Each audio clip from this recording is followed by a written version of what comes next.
A KBC9 tradition continues this holiday season. Children and grandchildren of our staff were able to sit down with our Larry Moore for a reading of the classic tale, "'Twas the Night Before Christmas." And it was the night before Christmas when all through the house not a creature was stirring, not even a mouse. The stockings were all hung by the chimney with care in hopes that St. Nicholas soon would be there. The children were nestled all snug in their beds while visions of sugar plums danced in their heads. And Mama in her kerchief and I in my cap had just settled down for a long winter's nap. When out on the lawn there rose such a clatter, I sprang from my bed to see what was the matter.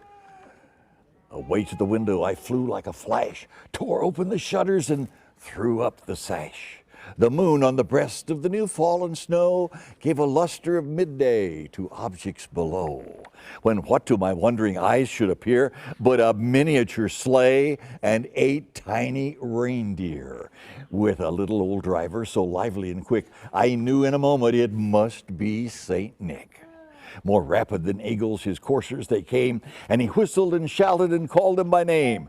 Now Dasher, now Dancer, now Prancer and Vixen, on Comet, on Cupid, on Thunder and Blitzen. To the top of the porch, to the top of the wall. Now dash away, dash away, dash away all. As dry leaves before the wild hurricane fly, when they meet with an obstacle, mount to the sky. So up to the housetop the coursers they flew, with a sleigh full of toys and St. Nicholas too.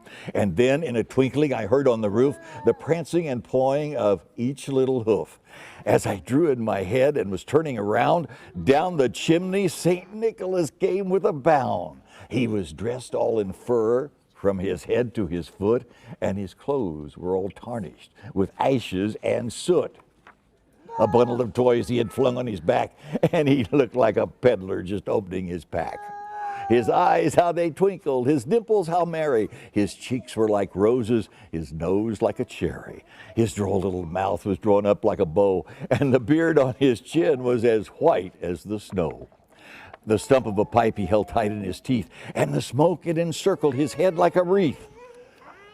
He had a broad face and a little round belly that shook when he laughed like a bowl full of jelly. He was chubby and plump, a right jolly old elf, and I laughed when I saw him in spite of myself.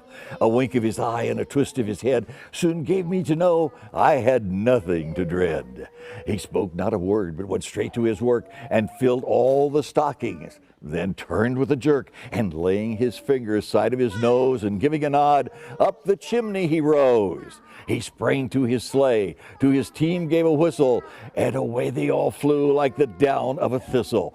But I heard him exclaim, as he drove out of sight, "Merry Christmas to all, and to all a good night." Merry Christmas, everybody.